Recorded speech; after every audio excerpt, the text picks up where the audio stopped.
Hello, I'm Lord Jimsicle, and you're watching You Have Issues, a programme all about comics. When somebody mentions comics, you usually hear the likes of Spider-Man, Superman, Batman, or, oh, aren't you a bit old for that kind of thing? Well, someone asks you that last thing, you should go and kick them in the f***ing nuts. Anyway, my point is, something you wouldn't expect to hear associated with comic books is names of rock stars. Well, not until now, anyway. I present to you Eternal Descent. Eternal Descent is a gothic fantasy epic that lovingly takes many of the stereotypes and cliches that have been associated with the heavy metal genre and plays them wonderfully straight. Written by London-based metal musician and writer Lexi Leon and published by IDW, this is a series that combines guitars and epic fantasy in a non-parody way. The series follows a young rock singer, Lyra Constance, of the in-universe band Constellation 9.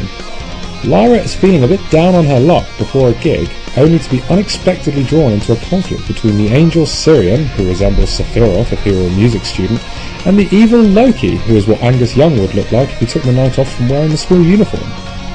The series' chief antagonist is the demon Loki, who is every bit as manipulative and cunning as his Norse namesake. Sirian is the would-be hero of this series, who is on the receiving end of a grudge held by Loki for reasons I won't go into because it would spoil the plot. He often shows up to assist Lyra and frequently implies that her role in this conflict is far bigger than she previously thought. He also seems to love pulling off the Batman exit. After falling from a building, she ends up in a purgatory-like place known as the Morass.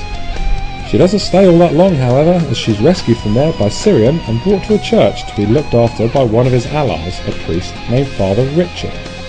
Lyra then transforms into a succubus and attacks them before trying to escape the church, except she finds out the hard way that it's not as simple as breaking down the door. As the story goes on, we are introduced to other characters such as Sirian's word on the street, a record store owner named Rodney, who discovered that Lyra's bandmates had gone missing since all these strange things started happening. The art is superb, it more than matches the dark tone that Leon conveys through his writing. There is plenty of scenery porn, usually consisting of gothic landscapes and metal concerts, which wouldn't look out of place in an episode of Metalocalypse, as well as epic battle scenes involving whacking each other with guitars and throwing energy bolts and fireballs all over the place. Speaking of guitars, there's lots of detailed appearances from real-life brands such as ESP guitars and Marshall amplifiers dotted all the way through the series. The guitars you see in the comic are actually based on real ESP guitar models, so it adds a nice air of authenticity to all the concert scenes as well as most of the scenes in general.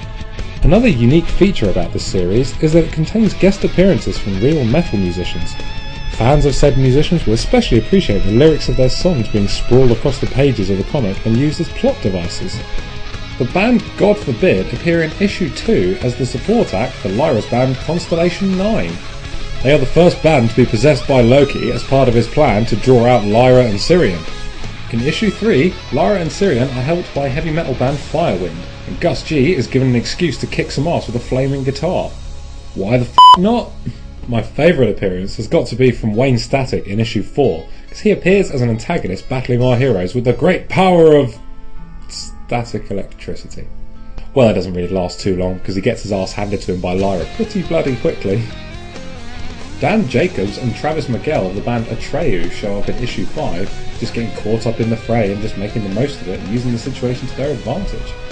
IDW have published a second volume of Eternal Descent, which has appearances from the likes of Joe Satriani and Periphery.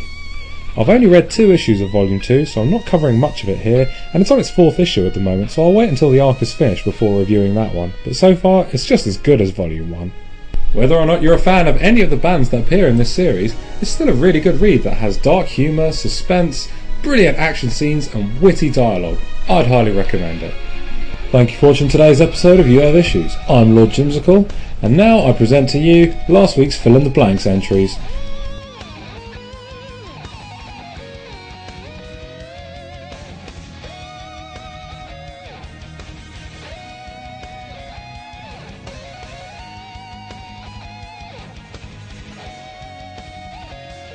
Well, it's also time for this week's one. Enjoy. See you next week.